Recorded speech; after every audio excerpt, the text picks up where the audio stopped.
Hello दोस्तों, मैं दिनेश चौधरी आप सभी का स्वागत करता हूं आपके अपने YouTube channel PSC by DC sir. इस चैनल पर हम अपना जो एक मुख्य सब्जेक्ट है, मुख्य परीक्षा का विषय है सोशियोलॉजी, उस पर बात कर रहे हैं। फोर्थ यूनिट क्योंकि हमने कंप्लीट करने से पहले ही 5-6 टॉपिक छोड़ दिए थे। अभी हम जल्दी जल्दी में, क्योंकि एग्जाम्स है कुछ बच्चों का, उनके लिए इसको फटाफट कंप्लीट कर रहे हैं। इसी क्रम में 60वां वीडियो है ये, जिसमें हम उत्तर आधुनिकीकरण को पढ़ने वाले हैं। बिना बातचीत किए चलिए इसी उद्देश्य को पूरा करते हैं। चलिए शुरू करें। सबसे पहले हम भगवान श्री गणेश का नाम ले लें। भगवान श्री गणेश को याद करते हुए, श्री गणेशाय नमः बोलते हुए और मेरे शिक्षक सुरेश पटेल सर को याद करते हुए हम मूल विषय पर आते हैं। इस चौथी यूनिट को जिसे हम कवर कर रहे हैं, हमने लगभग पूरी ही कवर कर ली है चौथी यूनिट। इस चौथी यूनिट में हमारा जो सिलेबस है उसके इस हिस्से पर संस्कृति के बाधक और उत्तर आधुनिकीकरण, इस 60वें टॉपिक को वीडियो के रूप में हम बना रहे हैं। इसके पहले कि हम उत्तर आधुनिकीकरण समझें, उससे पहले या उसके जो बेसिक कॉन्सेप्ट समझें, उससे पहले हमें आधुनिकीकरण को समझना होगा। उत्तर का मतलब होता है आधुनिक, बाद में, और आधुनिकीकरण जो शब्द है ये अगर ना समझा जाए तो बाद का आधुनिकीकरण तो समझने की बात ही पॉसिबल नहीं होगी। इसलिए सबसे पहले हम उत्तर आधुनिकीकरण के बैकग्राउंड अर्थात आधुनिकीकरण को समझ रहे हैं। आधुनिकीकरण क्या है, यहां दो शब्दों को समझना है। एक होता है परंपरा। परंपरा शब्द का क्या मतलब होता है? परंपरा शब्द का मतलब होता है जो हमेशा से चला आ रहा है, उसे हम क्या कहते हैं? परंपरा कहते हैं। इसके पीछे ना कोई तर्क होता है, ना कोई कारण होता है। कारण हो भी तो भी आज की तारीख में उसके पीछे कोई कारण नहीं होता। जैसे हम उदाहरण लें पर्दा प्रथा। पर्दा प्रथा क्या है? पर्दा प्रथा एक परंपरा है। जो प्रथाएं होती हैं, परंपराएं होती हैं, विश्वास होते हैं, ये जिस जमाने में बने थे उस जमाने में उनके बनने के पीछे कोई कारण हो सकता है, हो भी सकता है, नहीं भी हो सकता है। कोई विचार हो सकता है, कोई विश्वास हो सकता है, कोई एक्सपेरिमेंट हो सकता है, कुछ भी हो सकता है। लेकिन प्रथाएं और परंपराएं ये आज की तारीख में, आज जिस जीवन में, जिस जमाने में हम जी रहे हैं, जिस युग में हम जी रहे हैं, वहां इनका ना तो कोई तर्क होता है, तर्क भी नहीं होता, ना कोई आधार होता है, और ना ही इनके पीछे कोई कारण होता है। बस हम इनको इसलिए फॉलो करते हैं, इनको इसलिए मानते हैं क्योंकि जमाने से ऐसा होता आया है। तो इस समाज के या हमारी समाज के उन सभी पक्षों पर जहां हम कोई कारण नहीं बता पाते, जहां हम कोई तर्क नहीं दे पाते, या तर्क भी दे तो जबरदस्ती वाला तर्क होता है, जबरदस्ती वाले विचार होते हैं, उसके पीछे वास्तविक कारण नहीं पता होते हैं। तो जब हमें किसी भी विचार या किसी भी नियम या किसी भी विषय के बारे में ना तो कोई पक्ष पता हो, ना कोई कारण पता हो, ना कोई उसके लिए उद्देश्य पता हो, तो ऐसी चीजों को हम कहते हैं परंपरा। तो हमारा समाज कैसा समाज है? परंपरावादी समाज है। अब बहुत ध्यान से समझना, क्योंकि यहीं से पूरा ट्विस्ट है। आपने एक पक्ष को समझ लिया कि परंपरा क्या होती है। जब कोई व्यक्ति परंपरा से चली आ रही, जब कोई व्यक्ति परंपरा से आ रहे विचारों को त्याग दे और आज की जरूरतों के हिसाब से, जरूरतों के अनुसार सब चीजें, सभी पक्षों को अपना ले, तो इसे कहते हैं, अपना ले तो ऐसी स्थिति को कहते हैं हम आधुनिकीकरण। बहुत आसानी से अपने दिमाग में इस बात को घुसेड़िएगा, समझाइएगा अपने आप को कि जब हम किसी भी चीज को यूं अपना रहे थे कि क्योंकि हमेशा से ऐसा हो रहा है, वो था परंपरावादी पक्ष। जब हम परंपरा को छोड़कर आज की जरूरतों के हिसाब से, आज की आवश्यकताओं के हिसाब से, आज की परिस्थितियों के हिसाब से हर चीज को अपना लेते हैं, तो उसे ही कहते हैं आधुनिकीकरण। क्या कहते हैं? आधुनिकीकरण। बहुत आसान है, ये बहुत ही आसान है। जो हमेशा से चले आ रहा था उसे छोड़कर आज जो जरूरत है, सिंपल सी बात, इसे ऐसे समझो। कैसे समझो? हम हमेशा से अपने सर पर पगड़ी बांधते आ रहे थे। आप देखिए अपने दादा परदादा जो हैं उनको आप पगड़ी पहने हुए देखेंगे, कुर्ता पजामा पहने हुए देखेंगे। तो कुर्ता पजामा पहनना, पगड़ी पहनना, ये क्या थी? परंपरागत चीजें थी। अब हमने, या लुंगी पहने देखेंगे आप, दक्षिण पंजाब में जाएंगे तो लुंगी पहने मिलेंगे। लेकिन अब आपको वर्तमान में लोग क्या पहनते हुए दिखाई दे रहे हैं? मैं आपको दिखाई दे रहा हूं टी शर्ट पहने। तो आप लोग जो हैं वो टी शर्ट पहनते हैं, उनकी गर्मी में अलग कपड़े, सर्दी में अलग कपड़े, ऐसे आजकल हम चीजें पहनना शुरू हो गए हैं। तो आज की जरूरतों के हिसाब से जब हमने चीजों को अपनाया तो हमने कहा कि हम क्या हो गए हैं? हम आधुनिक हो गए हैं। तो आधुनिक का मतलब क्या है? आधुनिक का मतलब बड़ा आसान है कि जब हम आज की जरूरतों या पुरानी चीजों, इसको मैं दूसरे तरीके से बोल रहा हूं कि जब हम पुरानी चीजों को छोड़कर, पुरानी चीजों को, पुराने विचारों को, पुरानी परंपराओं को, पुराने विश्वास को, सब कुछ को छोड़कर जब हम नया अपनाते हैं तो उसे हम आधुनिक कहते हैं। ये बात आपके सबके दिमाग में सेट हो जाए तो आप आगे की स्टोरी में उत्तर आधुनिक आप समझ पाएंगे, क्योंकि पहले आधुनिकीकरण समझना जरूरी है। आपने आधुनिकीकरण समझ लिया, अब हम उत्तर आधुनिकीकरण पर चलते हैं। तो अब हम पहले ये समझें कि कॉन्सेप्ट क्या है उत्तर आधुनिकीकरण। आधुनिकीकरण, इस पॉइंट को समझे। आधुनिकीकरण तो आ गया। जैसे ही भारतीय समाज में या विश्व के किसी भी समाज में, विश्व के समाज में क्या आया?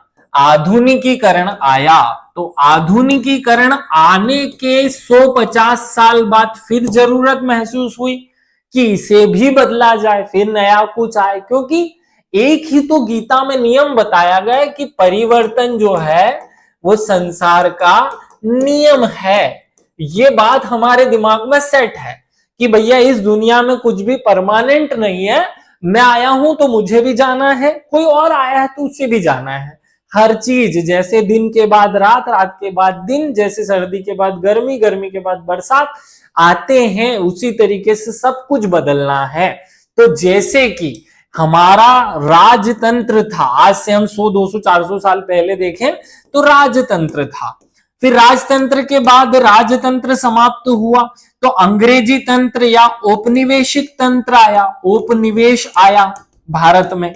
फिर जब उपनिवेश समाप्त हुआ तो हम लोकतंत्र लेकर आए, और अब जब लोकतंत्र धीरे धीरे खतरा बनते जा रहा है तो हम डिजिटल तंत्र लेकर आए हैं, डिजिटल तंत्र आते जा रहा है। तो ये अवस्थाएं हैं, पूंजीवाद आया, समाजवाद आया, सब कुछ आता है, फिर वो वापिस चले जाता है। तो जब आधुनिकीकरण आ गया समाज में तो इसके अगले वाली जो अवस्था होगी समाज की, या आ रही है, या धीरे धीरे आना शुरू हो गई है, उसे हम कह रहे हैं उत्तर आधुनिकीकरण।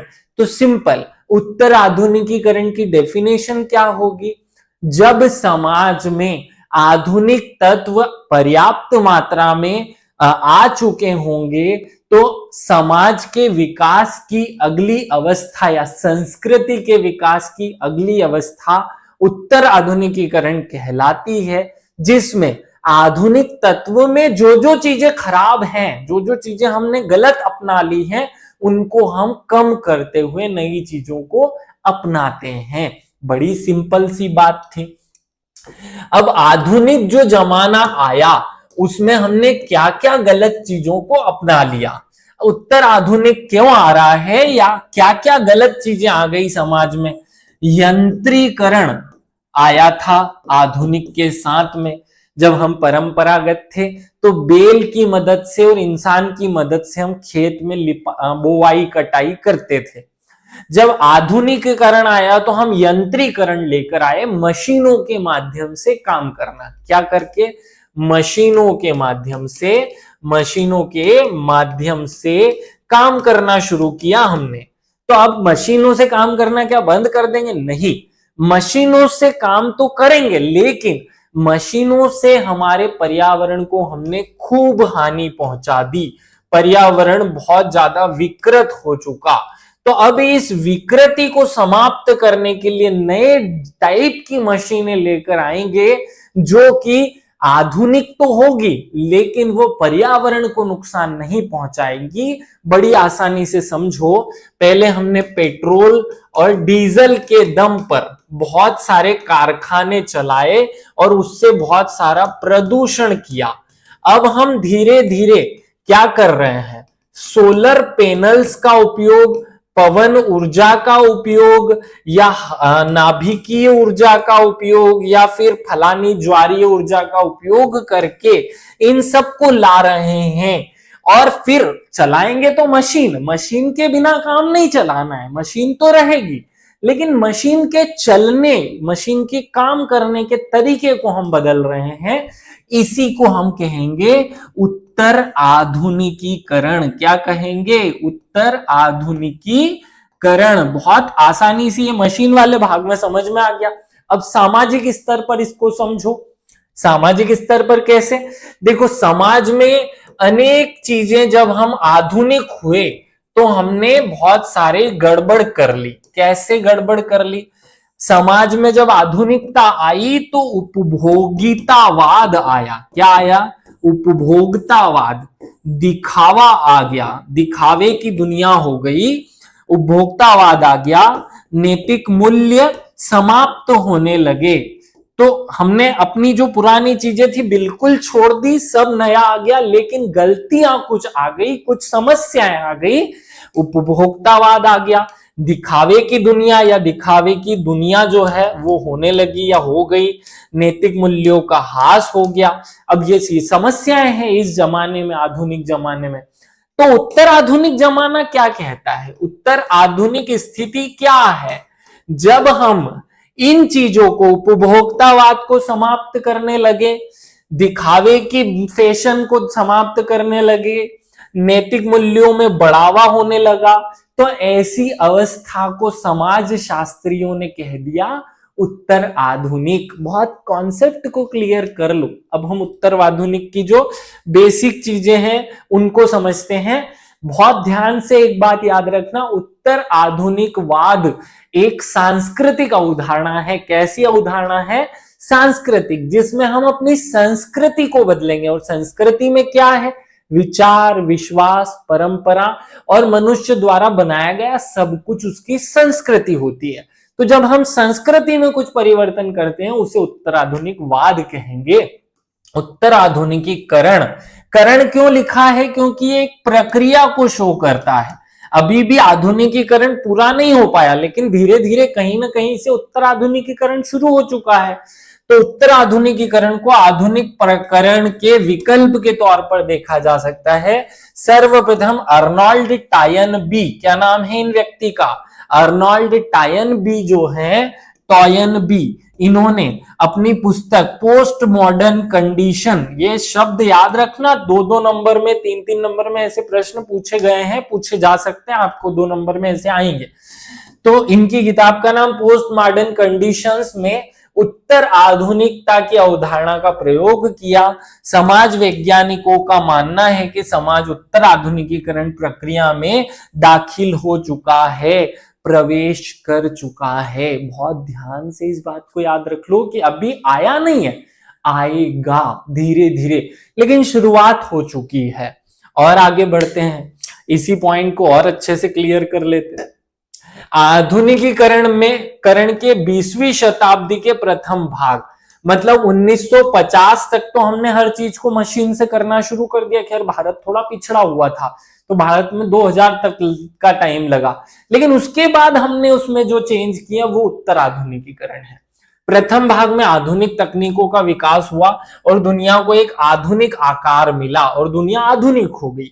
अब शताब्दी का दूसरा भाग उत्तर आधुनिकीकरण का है, जिसमें हम और नई चीजों को ला रहे हैं। ध्यान से सुनिए, समाजशास्त्रियों ने उत्तर आधुनिकीकरण की प्रक्रियात्मक ज्ञान और संस्कृति की एक दशा मानते हुए, क्या चीज की दशा, इसे संस्कृति की एक दशा माना गया है, दशा मानते हुए स्पष्ट इंगित किया कि उसमें आधुनिक सामाजिक संस्थाएं कमजोर होती हैं और यहां एक भूमंडलीय समाज का निर्माण करती हैं। बहुत ध्यान से समझ लेना, ये दो बातों में ही सब कुछ है। इसमें सामाजिक संस्थाएं कमजोर होती हैं और एक भूमंडलीय समाज की स्थापना होती है। देखो अभी की तारीख में विवाह, परिवार, विद्यालय, ये सब चीजें आधुनिक जमाने में थी। समाज के पॉइंट ऑफ व्यू से जब हम देखें तो विवाह का अब वर्तमान में पता नहीं कौन कौन सा स्वरूप आ गया है। लिव इन रिलेशनशिप आया, फिर अब धीरे धीरे 377 जैसी कपल मतलब पुरुषों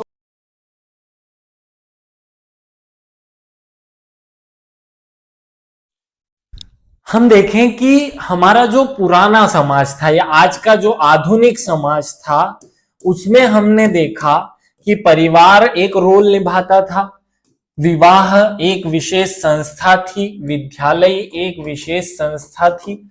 अब धीरे धीरे जब आधुनिक हम उत्तर आधुनिक जब हम हो रहे हैं, भारत इसमें 50-100 साल पिछड़ा हुआ है ना। अब हम ये जो कॉन्सेप्ट है ये यूरोपीय समाज के हिसाब से समझ रहे हैं, तो उसे ही आप दिमाग में रखिएगा। तो जब समाज में इन सब चीजों का अत्यधिक महत्व था, धीरे धीरे यूरोपीय समाज में क्या हुआ, यूरोपीय समाज में विवाह का कॉन्सेप्ट ही खत्म हो गया। कोई भी लड़का किसी भी लड़की के साथ लिव इन रिलेशनशिप में रहे, बच्चा पैदा करे और आगे बढ़े, वो किसी फिर ब्रेक हो जाए, विवाह दूसरी लड़की से शादी कर ले, माने वहां विवाह नाम की संस्था का महत्व शून्य हो गया, परिवार नाम की संस्था का महत्व शून्य हो गया, विद्यालय नाम की संस्था भी कोई विशेष रूप से वहां बची नहीं है। तो कहा यह जा रहा है कि आज की तारीख में जो अब समाज के परिप्रेक्ष्य में अगर हम इसे समझें तो समाज में, आधुनिक समाज में संस्थाओं का बोलबाला था और हर चीज संस्थाओं से जुड़ी हुई थी, संस्थाएं ही करती थी। लेकिन उत्तर आधुनिक समाज जब आया या आएगा तो विवाह नाम की संस्था का स्वरूप इतना ज्यादा विकृत हो चुका होगा कि उसे कोई विवाह कहेगा ही नहीं। परिवार नाम की संस्था अपने आप में बोर्डिंग स्कूल या जो चाइल्ड केयर होम या इनके रूप में उसका काम हो चुका होगा, जैसे अभी हम देख रहे हैं। हम देखें अगर इस बात को, सबसे पहले संयुक्त परिवार चलते थे भैया। संयुक्त परिवार जब समाप्त हुए या संयुक्त परिवारों का विघटन हुआ तो फिर क्या हुआ, फिर एकल परिवार का कॉन्सेप्ट पैदा हुआ, एकल परिवार आ गए। एकल परिवार भी जब खत्म हुए तो नाभिकीय परिवार आ गए, तो नाभिकीय परिवार जो है उसका कॉन्सेप्ट आया। और अब धीरे धीरे जब मम्मी और पापा दोनों के दोनों जॉब कर रहे हैं तो बच्चे को सुबह से छोड़ देते हैं किसी डे केयर होम में। कहां छोड़ देते हैं? डे केयर होम में। पिताजी सुबह 10 बजे ऑफिस गए, शाम को 6-7 बजे आएंगे, माताजी सुबह 10 बजे ऑफिस गई, शाम को 8 बजे आएंगी और आकर दो सब केवल खाना खाएंगे, टीवी देखेंगे 1 घंटा और सो जाएंगे। तो ये तो परिवार था ही नहीं। परिवार तो वो था जहां सब लोग मिलजुल कर हर काम में काम करते थे, खाना भी सब मिलकर बना ले, खाए भी सब कुछ, हर चीज उनके साथ में होती थी। यहाँ तो ऐसा कुछ बचा ही नहीं। तो धीरे धीरे ये जो परिवार का कॉन्सेप्ट है, अब भारत के बड़े बड़े महानगरों में अगर आप इसे देखें तो ये पुल बिल्कुल टूटते जा रहा है, बिल्कुल विकृत होते जा रहा है, इसीलिए नैतिक मूल्यों का ह्रास हो रहा है। तो जब ये कॉन्सेप्ट समाज हुआ, मतलब समाज में अब परिवार नाम की जो संस्था थी वो धीरे धीरे समाप्त होती जा रही है। ऐसे ही धीरे धीरे जो संस्थाएं थी वो बाकी की संस्थाएं भी समाप्त होती जा रही हैं। तो उत्तर आधुनिक जमाना जब आएगा तो यही कहा जा रहा है कि उत्तर आधुनिक काल की मुख्य विशेषता जो थी, आधुनिक काल में सामाजिक संस्थाओं ने पूरी समाज को बनाकर रखा था, अब उत्तर आधुनिक काल में सामाजिक संस्थाएं कमजोर होती जाएंगी और एक भूमंडलीय समाज का निर्माण होगा। भूमंडलीय समाज का मतलब समझो, न भारत का कोई कॉन्सेप्ट होगा, न ब्राह्मण क्षत्रिय का कोई कॉन्सेप्ट होगा, धीरे धीरे ये सब ठंडे पड़ जाएंगे और पूरा विश्व एक समाज है, ऐसा एक कॉन्सेप्ट पैदा होने लगेगा। आगे बढ़ेंगे। अब अगर इसी को और कुछ पॉइंट्स से हम समझें तो ध्यान से सुनो, क्या बात हमें समझनी है, बहुत क्लियरली समझो कि समाज वैज्ञानिकों ने उत्तर आधुनिकीकरण को उत्तर आधुनिकता का प्रकार्यात्मक पक्ष मानते हुए उत्तर आधुनिकता के संदर्भ में विस्तार से चर्चा की। और कहां चर्चा की, अलग अलग समाजशास्त्री ये आइडिया दे रहा है कि अब आगे क्या होगा। समाजशास्त्री रिचर्ड गोट नाम के समाजशास्त्री इंपॉर्टेंट व्यक्ति ने उत्तर आधुनिकता को परिभाषित किया। वो कहते हैं कि उत्तर आधुनिकता आधुनिकता से मुक्ति दिलाने वाला एक स्वरूप है। क्या है ये? आधुनिकता से मुक्ति दिलाने वाला एक स्वरूप है। यह एक विखंडित आंदोलन है जिसमें सैकड़ों फूल खिल सकते हैं। उत्तर आधुनिकता में बहु संस्कृतियों का निवास हो सकता है। अभी आप भारत को देखें तो धीरे धीरे इसके दर्शन आपको शहरों में दिखाई देने लगेंगे। शहर में एक घर में शूद्र रहता है, अगले घर में ब्राह्मण, और उसके अगले घर में क्षत्रिय, उसके अगले घर में कोई और हो सकता है। फिर यही एक हिंदू रहता है, फिर उसके बाद मुस्लिम रहता है, फिर सिख रहता है, फिर ईसाई रहता है। धीरे धीरे सबकी संस्कृतियां मिलते जा रही हैं। बहुसंस्कृति वाला कॉन्सेप्ट जो है, बहुसंस्कृति वाला कॉन्सेप्ट आपको दिखाई देने को मिलेगा, क्योंकि भारत एक गांव का देश है और गांव में परिवर्तन देर से होता है, इसलिए यहां देर से चीजें दिखाई देंगी। यूरोप, ब्रिटेन, आपको इन सब देशों में बहुत आसानी से ये सब चीजें दिखाई देंगी। उत्तर आधुनिकता का तात्पर्य क्या है? एक ऐतिहासिक काल है। यह काल आधुनिकता के काल की समाप्ति के बाद प्रारंभ होता है। उत्तर आधुनिकतावाद का संदर्भ सांस्कृतिक तत्वों से है, संपूर्ण अवधारणा सांस्कृतिक है। उत्तर आधुनिकता आधुनिकता के बाद का समाज के विकास की अवस्था को दर्शाता है। कुल मिलाकर की इतनी सी बात है कि पहले हम आधुनिक हुए, अब आधुनिक के बाद क्या, तो उसके बाद उत्तर आधुनिक होंगे। सिंपल सी बात है। और आगे बढ़ो। डेविड हार्वे सोशियोलॉजिस्ट हैं, ये क्या कह रहे हैं? उन्होंने अपनी पुस्तक condition of the post modernity, ये किताब बहुत इंपॉर्टेंट है, याद रख लेना, में उत्तर आधुनिकता के संबंध में जो भी विश्लेषण किया उसके आधार पर निम्न लक्षण या विवेचनाएं देखी जा सकती है। अब एग्जामिनर आपसे सिंपल क्वेश्चन पूछे, उत्तर आधुनिकता की 5 विशेषताएं बताओ, तो मैं 5 विशेषताएं बता देता हूं। उत्तर आधुनिकतावाद एक सांस्कृतिक पैराडीन है। यहाँ आर्थिक, सामाजिक, राजनीतिक प्रक्रियाओं का सम्मिश्रण है। ये पहली विशेषता हो गई भैया, याद रख लेना कि उत्तर आधुनिकता में केवल सामाजिक चीजें नहीं बदलेंगी, सांस्कृतिक और आर्थिक सब चीजें बदल जाएंगी। अभिव्यक्ति जीवन के विभिन्न शैलियों में, साहित्य में भी होगी, दर्शन में भी होगी, कला में भी होगी, सब जगह आपको उत्तर आधुनिकता दिखाई देने लगेगी। उत्तर आधुनिकतावाद विखंडन में दिखाई देता है। यह समानता की अपेक्षा विविधता को स्वीकार करता है। तो इसकी दूसरी विशेषता हुई कि उत्तर आधुनिकता में अनेकता में एकता या विविधता का स्वरूप पूरे विश्व में दिखाई देने लगेगा। कोई मुस्लिम कंट्री नहीं होगा, कोई हिंदू कंट्री नहीं होगा, सारे देश सब लोगों के निवास स्थल होंगे, कोई ईसाई देश नहीं होगा। ये सब कॉन्सेप्ट शून्य हो जाएंगे। आगे बढ़ते हैं। उत्तर आधुनिकतावाद बहुआयामी है, मतलब हर एक क्षेत्र में, समाज के हर एक क्षेत्र में परिवर्तन होगा। यह एक ऐसी संस्कृति है जिसमें बहुलता है। उत्तर आधुनिकता के केंद्र में अपेक्षित लोग होंगे, महिलाएं होंगी और हाशिए पर रहने वाले लोग होंगे। मतलब आज जो लोग समाज के सबसे निचले तबके के लोग हैं वो अब केंद्र में आने लगेंगे। महिलाएं जैसे धीरे धीरे आपने देखा, आज से 50-100 साल पहले महिलाओं की स्थिति शून्य थी, धीरे धीरे विकास होने लगा और अब महिलाएं केंद्र में आने लगी। अब जब इंदिरा गांधी हमारे देश की प्रधानमंत्री बनी तो महिलाएं केंद्र में आई, जब हमारे देश में राष्ट्रपति द्रौपदी मुर्मू बनी तो महिलाएं केंद्र में आई, तो महिलाएं धीरे धीरे केंद्र में आ रही हैं। उत्तर आधुनिकता का आग्रह है स्थानीय स्तर पर हुई समस्त प्रक्रियाओं को विश्लेषित किया जाए। धीरे धीरे किसी एक विशेष केंद्र का जो है खेल खत्म हो जाएगा, विकेंद्रीकृत व्यवस्था जो है पूरे विश्व में आएगी। जेमसेन ये एक अर्थशास्त्री हैं जो कि मार्क्सवाद और उत्तर आधुनिकता आधुनिक वेताए का कहना है कि पूंजीवादी विकास की एक बहुत बड़ा कारण, पूंजीवादी विकास का एक बहुत बड़ा कारण है कि उत्तर आधुनिकता की संस्कृति आएगी। तो वो कहते हैं कि उत्तर आधुनिक क्यों आएगा, क्योंकि पूंजीवाद आया है, तो पूंजीवाद आने से उत्तर आधुनिकता अपने आप आएगी, ऐसा जेमसन का कहना है। और आगे बढ़ते हैं। संक्षेप में कहा जा सकता है कि उत्तर आधुनिकता की संस्कृति, उत्तर आधुनिकता एक संस्कृति प्रधान चीज है या कॉन्सेप्ट है। इसकी संस्कृति का अंग अति उपभोक्तावाद है। उत्तर आधुनिकता कोई नवीन जीवन शैली नहीं है, ना ही कोई नवीन विचारधारा है। समाज की जटिलता और औद्योगिकरण की उत्पन्न अवस्था ने विचार से जो अगली स्टेप आएगी, जो अगला चरण समाज का होगा, वही उत्तर आधुनिक कहलाएगा।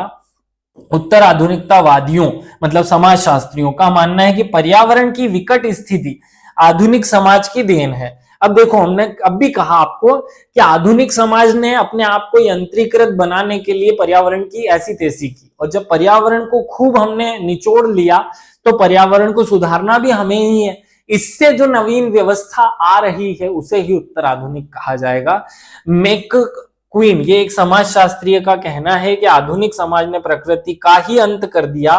उच्च तकनीक, करियर भावना, आधिकारिक तंत्र, उदार प्रजातंत्र और अवैयक्तिक जीवन आधुनिकीकरण की देन थे, और जब ये सब चीजें समाप्त होंगी तो नया युग आएगा जिसे हम उत्तर आधुनिकीकरण कहेंगे।